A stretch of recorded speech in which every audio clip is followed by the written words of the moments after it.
This song is called Psycho Love.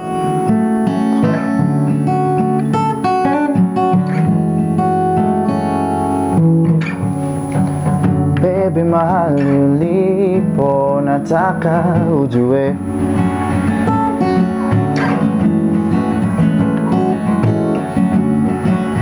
baby, mahali ulipo nataka ujue,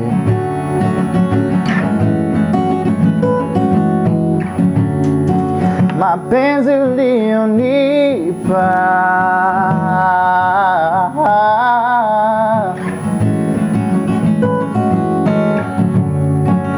yananichizisha,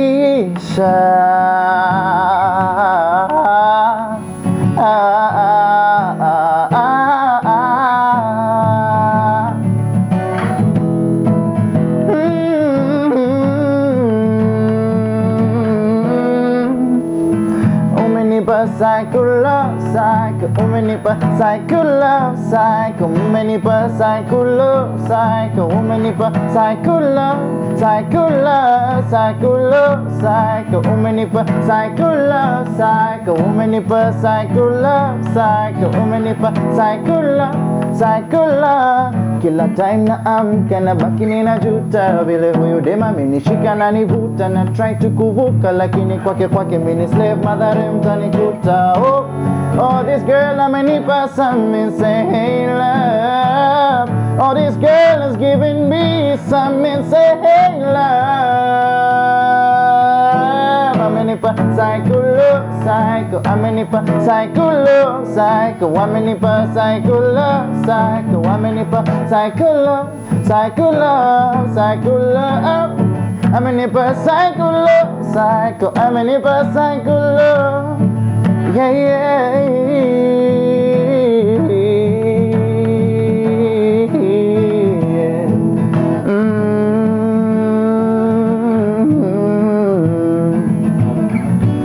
Akinshika shingo mimi naenda loko.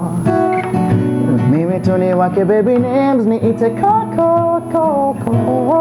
For this girl hadi mimi ninaweza enda soko.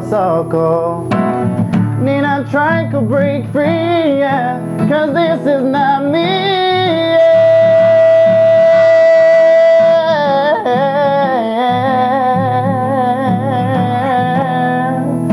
Cause umenipa psycho lover, umenipa psycho lover, umenipa psycho love, yeah. Amenipa psycho love, psycho, amenipa psycho love, psycho, amenipa psycho love, psycho, amenipa psycho love, psycho love, psycho love, psycho, amenipa psycho love, psycho, amenipa psycho love, psycho, amenipa psycho love, psycho love, amenipa psycho love.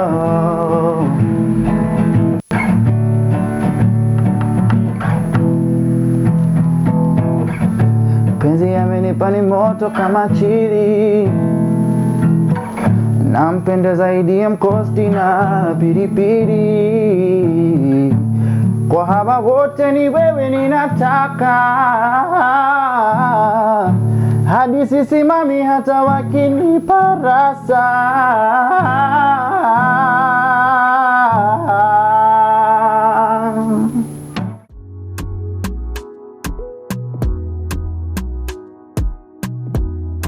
So my name is Jesse and I'm a singer-songwriter here in Nairobi, here in Kenya, here in Africa. I do Afro-pop. My music is Afro-pop. I'm an enthusiast for, I love jazz, I love R&B, and I love hip-hop. So it kind of merged into that. I also have reggae kind of in between. So it kind of developed into what I am doing. I'm not sure what I'd call it in one word. Cocktail. Takuja kuipatia jina siku moja. Mtanisaidia. But yeah, so far that's what I do. I sing and I write. I play the guitar, the piano. But yeah, it's been a while since I played the piano though. But yeah.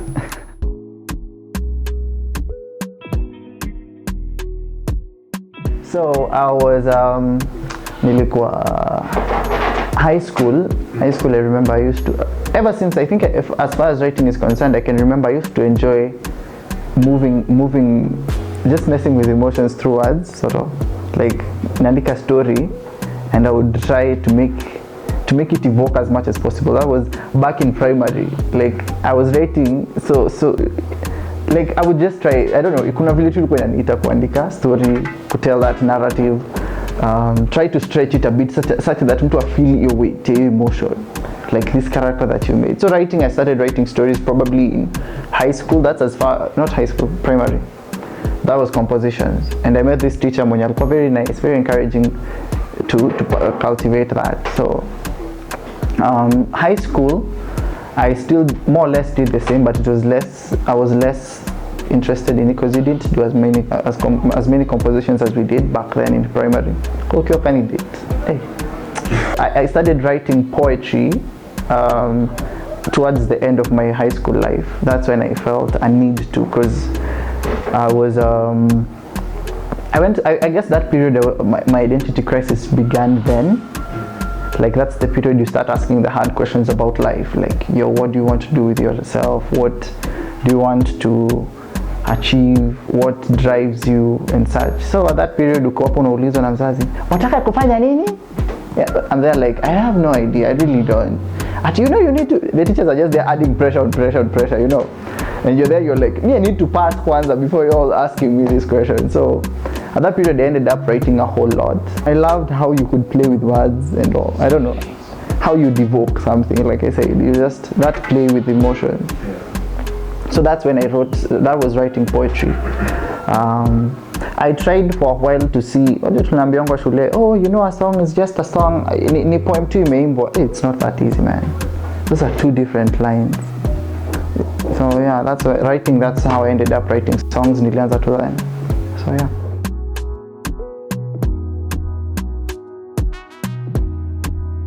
A small bro, tulikuwa watatu, but kana kama bro kama sasa hivi 7 months, but yeah, I came from Nakuru originally. Nakuru is where I was born and raised. It's very chilled, very quiet. There's hakuna activity mingi per se. So my primary school life, I went nursery to primary, I went through the same school. Veteran, mimi nilikuwa naona shule Kijengwa. Ili grow na mimi. Anyway. But yeah, that was in Pangani. So it's a langa huko. But yeah, so I grew there. Music was just something I could do casually. It wasn't anything big for me. It was just, you know. Oh, Victor Pangani. Actually, just for example, nilijua nini? Kaida iko in between, si ba mimi ndo nilikuwa naongea English. It wasn't as posh, but it wasn't as hood. It was kind of in between, because at the time my parents were wakinipata, they were kind of in between life, because I came in, mimi nilikuwa like first born, niliwa kutulia, I was an oops baby. So niliwashtua, but they walijikakamua, they were able to take me to that school. It was really good. I really appreciate what I got from there. Throughout my kind of primary life, it was okay. I would just do things, you know, like sijijui bado me. I'm just having fun. I'm just being a child, man. Mimi mtoto. So hapo tukafanya, I did my KCP. Went off to Menengai High School. Well, like I said, it was just that thing I could do. I could sing, but it wasn't as active.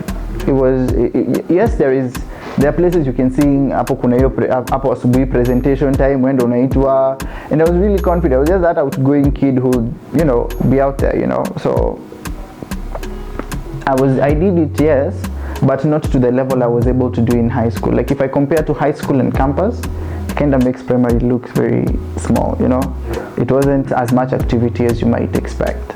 We didn't have, our school wasn't as active when it came to co-curricular activities outside, maybe sports, but as far as music and drama, I did first aid.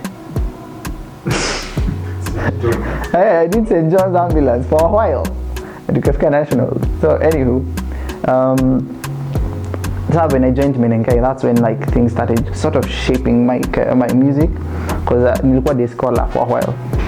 So I joined CITAM when I was in Form 2. So I joined my worship team. CITAM Church? CITAM Church. So that's where my music, I can say, grew most. But in high school, I joined music, but sikuwa na feel it's at home. It was very unhomely. It's not a place utaenda useme, yo, I'm going to meet my friends. It's that place mnapatana mnaimba mnapotea. So I didn't like it. Though I didn't have that much of an interest in music. I was just like, yeah, you know, music is just that thing. Naambiango nafanyanga vizuri. Si hata mimi mwenyewe sijui. So in as much as I would stand out, it never occurred to me. So nikafanya hiyo for a while. Drama became I joined drama the next year, now Form 2. Form 2 could join, I realized how loving this home is. It's just fun. You nika tamasha, like after class mnaenda tamasha. So it was just dope. I met a family that called Medraso, Menengai Drama Society. So that place I met really amazing people, and I think that's where it kind of shaped how I use my voice. I guess it kind of gave me what I think I got from drama was diaphragm control. Just wasikianga ile kuimba na kifua. So watu wanaambiangwa. So it gave me that, it taught me that, because on a stage, especially on plays, you have to really project your voice. So that kind of allowed me to add that technique into my whatever. So I think I got that. But something else I got to learn from that was teamwork. Teamwork was big. Teamwork, grind. That thing used to be. In as much as nitamasha, ikifika time ya rehearsals, man, it was no joke. It was actual rehearsal. It was struggle. You know, I got to learn about the rehearsals, what is really put into a performance, not just a play, a performance. There's something about performance. Now looking back, I look at our director and I'm like, no wonder alikuwa nakatanga nguo fulani. Okay, so this is because I was a treasurer, so I used to manage money. I got to learn a whole lot about managing funds, what goes into where, in everything that was being done. Inapitia kwako. Tulikuwa tunafikiria kufanyaje? Watu waliachwa na basi, walikuwa wanataka pesa ya tuk-tuk, like in such things, you know. Hizo ndio vitu zenye treasurer angejipata na handle. So I got to learn about how those things come together. As far as music is concerned, I used to do music in drama. Ile kuimba to background. If you know this song, ukiwa drama, kama uko Kenya na unafanya drama music, you have to know this song. Tinya malo, tinya, like yo, that song. Anyway, it was such things that tulikuwa naimbanga huko. So it used to create kind of like, just to create that ambience in a play. So yeah, I did that for until nimalize hiyo. Kamaliza KCSE, nimejitahidi. Tumeenda wapi? Tumeitwa UN. Kufanya nini? Kulima biashara, agribusiness management. First year was good. Determination to your first year. Year 2. Then you know what slapped? First 1.1 was good. 1.2, identity crisis, ili slap like wachana ile style kumaliza form 4 ati ni course gani unafanya. It slapped like everything I thought I knew. What is life? Yeah, what is life? Who am I? I used to wonder, how do you ask who you are? How do you not know who you are, man? Until I came to ask myself that question. So that period ndio nikakuja kuelewa that it's actually a thing. Everything I thought I knew broke down, just literally crumbled. Everything I believed in, what I thought I knew about me wasn't making sense. I thought I still love the things about me zimekuwa constant. So I did music. I was still doing music at the time. I was still doing agribusiness. I still love agribusiness. It fascinates me. So I did that for 1.2 ndio hapo ndio slap. And peer pressure ya shule kusaidia. It was just stressful on stress. So I'm breaking down intrinsically, and then I'm also social life yangu pia. Well, it's not so good because you don't know where you're fitting. You know, when you don't know who you are, things don't, like, I would love to go out and rave with people, but I don't know if do I even love to rave? Now, okay, tuseme tunapenda. Do we love these people that we are going to rave with? You know, who do we want in our circle? What do we want to do? All these things didn't make it easier for me. So during that period, I remember nilienda COVID gave me a break. For me, it was kind of like a blessing because it gave me time to unwind. So slightly before COVID, I remember even nilikuwa nimechoka na history yote tu ya shule. Like during that period, I had no drive for anything, literally nothing. Hey bro, my room is just like, bro, umefanya ile assignment? Hapana. Mbona ushtuki? Because remember first year, niliingia na ile determination. I knew what I wanted. I wanted to do this. But now I wasn't so sure. I mean, it was just like, I would just sit in my room and binge watch everything and anything because I didn't have drive for much. It was so sad that everything I thought I knew, like, baka niko like, do you even believe in this God? You know, everything. And by everything I mean everything. And like everything you thought you loved, nothing makes sense. You're like, hey man, you know what I love? I love doing this, but hey, do I love it anymore? No, I don't know. It just feels like you don't anymore. So in that period, COVID ikanipatia break. Nikaweza kwenda home, got to chill with my parents, kaanza kusumbuana. Because I'm there like, I don't feel like doing shit. Me, I would rather sit in the house. I would rather just sit I would rather do what I was doing in Nairobi. Nikai too. But then in my parents' house, niwamke saa moja. I am blessed with two parents. My mom is a tailor.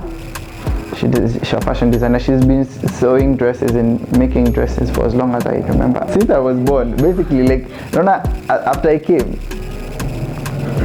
Sunday I pick up you. So like I'm as old as her business. So my dad, he does how do I call this? There's a word for it. He deals with powerhouse. Mimi firstborn in a family of 4. The next one miaka 5. So I'm 20. Mwingine hapo anafuata ako 15. Mwingine amenifuata pia ameachana na 5 ako 10. Afu mwingine nimemwacha miaka mbao. I'm like, yo. So I went home at that period. It kind of gave me a break to actually get my things in order. And it was peaceful because I didn't have any pressure from around me. No social life struggles. It was just home. But chill now for a while. Not for a while, just the whole period. Not even chilling. You're living with them. I'm making it seem like ni some friend of mine. So I went home, nikakaa for that period. But during that period, I was able to answer the question in Juliza. You know, this thing you always told, find your passion. People say, oh, find that thing you do with the least amount of effort. When you think about it, it might seem obvious, yes, but it's really not. That day, and nilienda home, and nikaweza kujua, yo, bro, it like hit me, like, yo, the thing you've been doing, music, it's what lights you up. It's what you've been doing for so long, and it's what has been making you so happy for so long, but you never saw it. So that's when I got the answer. That's when I was like, yo, I want to do this. I guess I will. Actually, I was adamant because I was just like, because I look at church, I was there praying, trying to get my things in order. I'm like, yo, you know what? Computer is still kuomba, but I would really like to get some answers for all these things. Yeah. You've been with me for a while, so help me understand what you made me for. So that period I went and I realized how happy I was in the presence of music. Like, it was like, okay, you came for an answer. It was just like, I was like, hey! I didn't like it. I didn't like the answer, to be honest. I really didn't. It wasn't obvious. Okay, everyone else around me saw it coming, that, oh, JC, you need to be a musician, but for me, it wasn't that obvious, and I didn't like it. So I didn't like that realization. So I was very 50-50 about it, the whole thing. Like, I would be doing music, but then I'm like, yo, you know, but you tuifanye tu, tuifanye kwa sababu tunaambiwa ni poa, but hatuendi kuifanya kaka, yes, no. So yeah, we just there tunakamsha manio, like a small meeting, you're like, yeah, this is not what you're gonna be doing, but yeah.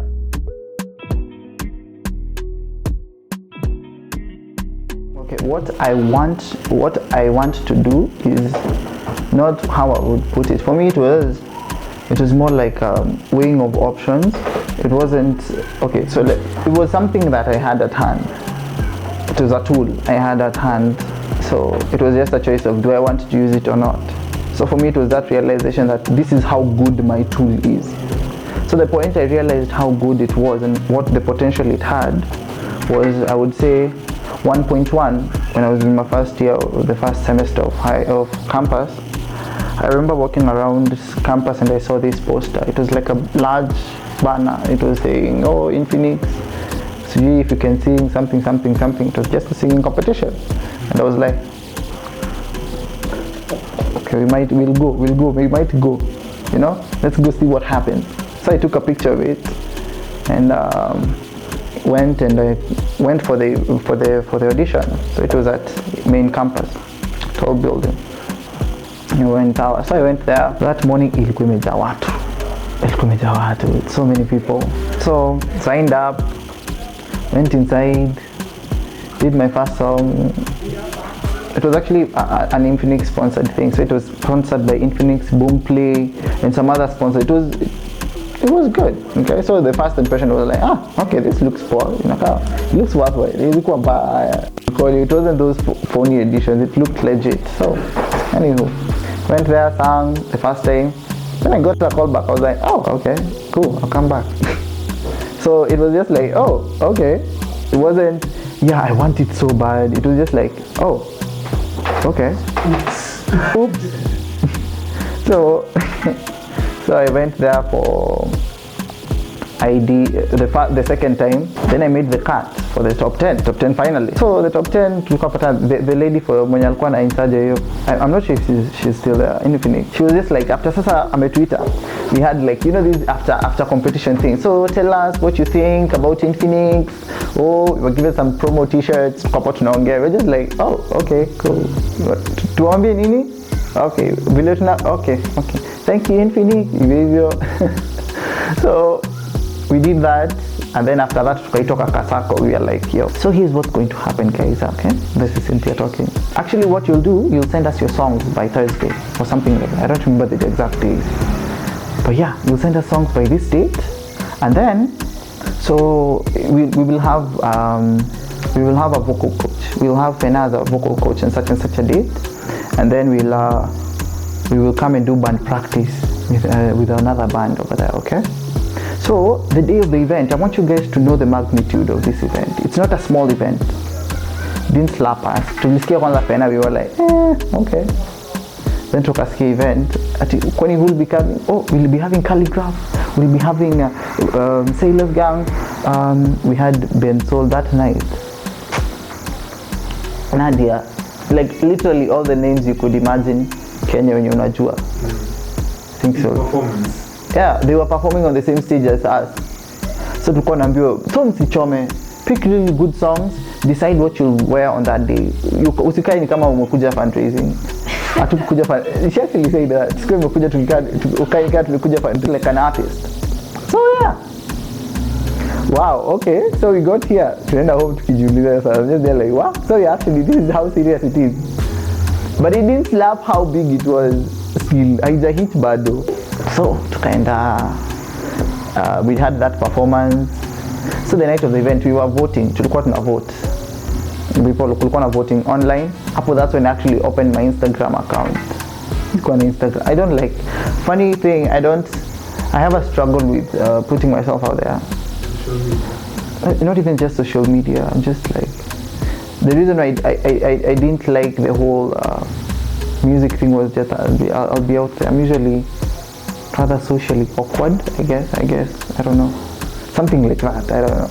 I'm just it's a struggle. So from there I opened my Instagram account, alafu nafungua hivi naona nini, watu wamevote. Unaona kuna mtu ameshafika 1,000 and something, you're like, I just opened my account. So it was a struggle for me. It was hustle, ilikuwa work. Literally unaamka asubuhi, kazi ni kupush video yako like hiyo, kupush unabai GBC ngapi ndio that was a struggle. That's social media anyway. So we were voting online, and then there was the physical event. Kulikuwa na judges on that very final. So we had those finals. On the night of the event, I sang. Got 25 out of 30. That was second place. That was really good. I mean, for me it was like, yo, okay, so talent peke yake, kuimba inaweza. That was like, yo, this is the tool you have, you know. Hata siku tulikuwa nafanya vocal coach na Fena, she was like, oh, okay, you know. So that point I was like, yeah, okay. So that was like takeaway number one. Okay, so I can sing. Okay, realization. So something else I learned that night was performance. Like, yes, you can sing, but you didn't perform. That's what made the difference between me and the other lady. Mwenye alikuja number one, there was a lady mwenye came in first place. So first place was sikumbuki jina lake, to be honest. Just remember she was like some full of herself. Nothing personal. Not like sina ubaya nikisema hiyo, like, but she had this attitude about how she was carrying herself, you know, kind of like, I don't know, alijibeba different, and that's what kind of made her stand out. And I was like, okay, I see what you're doing. Like, it's not like she did something that I was trying to understand. It never quite occurred to me hata tuseme hivyo, because how she that night she performed, like, she was very engaging with the audience. She had that presence, you know, that presence mtu anajibelieve. Like, it might pass off as arrogance at first, but that day when you realize, oh, okay, you know what you have. Like, it's knowing the worth of what you have and walking like it and talking like it. So that night I was like, wow, okay. So there's singing and there's performance. Now that night I sang, I didn't perform. That was realization, like slapped straight across the face, like, but it was good. I got to pick up two things that I needed to work on, you know. That stage, oh, pia Juakali alikuja. Juakali is the genge, msalimba genge, yeah. So yeah, pia alikuwa hiyo stage. I said Calligraph, Uchungulu gang, Sailors gang.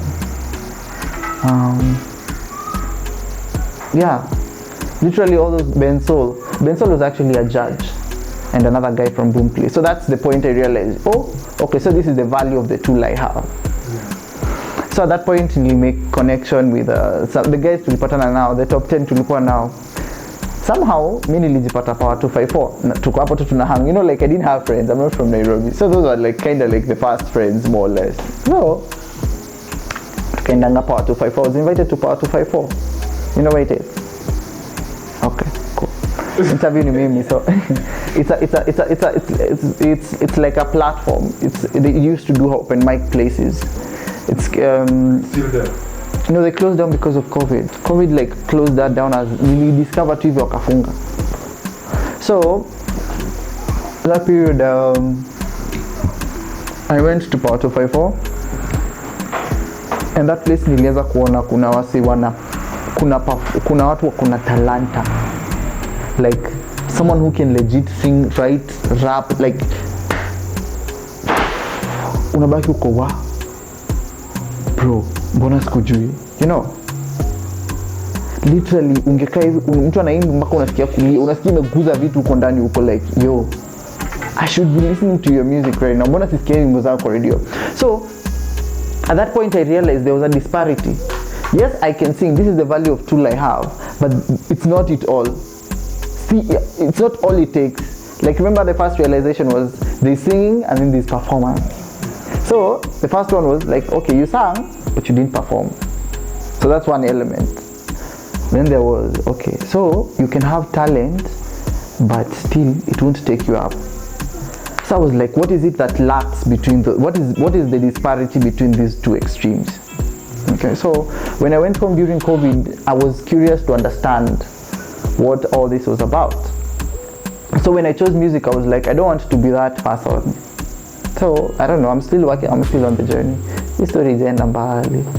Mimi mdogo bado, but so at that period I was able to learn about music business, and that when I was I realized that when I went through it all, I realized, yo, okay, so apparently kuna distribution, kuna marketing, kuna branding, kuna the people behind your music. Like it's not wewe peke yako na guitar kwa stage. Nah, it's a whole band. It's a whole sound engineer. There's a whole sound engineer team. There's a lighting. Like there's a whole system that makes a successful artist successful. There's a manager who keeps things running well. So actually that reaffirmation of a team always being behind a successful person came reoccurring.